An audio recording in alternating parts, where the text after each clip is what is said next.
Köpek dağın katından güneş nurun saçar, çöpürler yayla tarar, malın fırıp geçirler.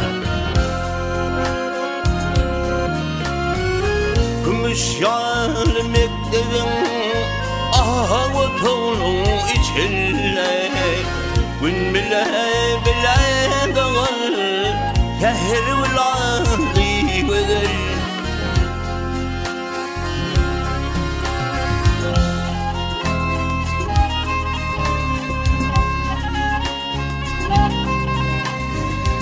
Okuvunu tamamlar, mektepten kaydanlar, güryazını hemişe gavat meydanlar.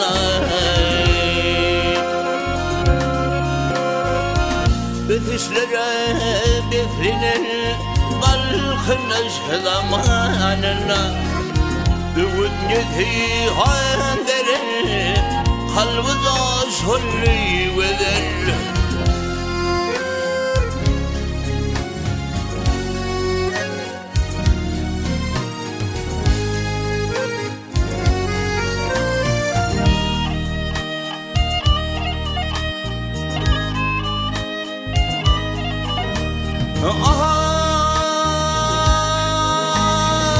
Yine atarlar onu kıydım deyip kıyarlar, gül yüzlü yaşlar ona yine mehrin duyarlar.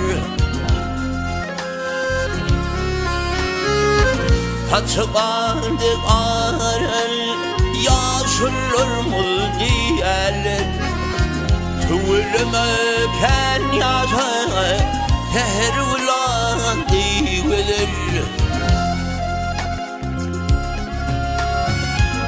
Saçılardık ağıran yaşlar mı diyerler, tüvülümöken yaşar tehir vılandı güzel.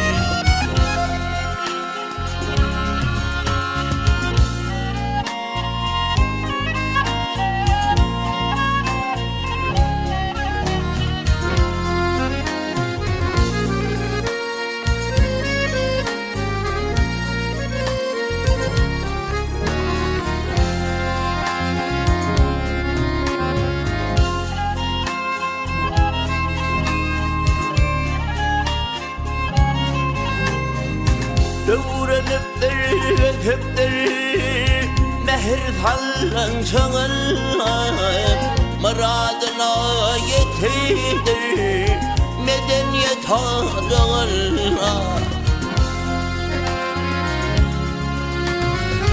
Türkmenistan payitahtı Aşşabat budağırlar, o terbiye alan kalbıda solli veder.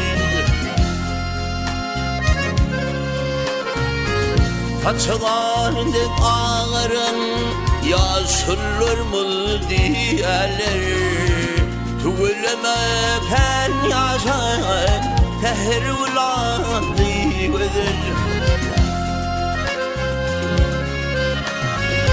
Öfüslere befrinin alkınız zamanına, Üvünneti handerin kalbıda solli güzel.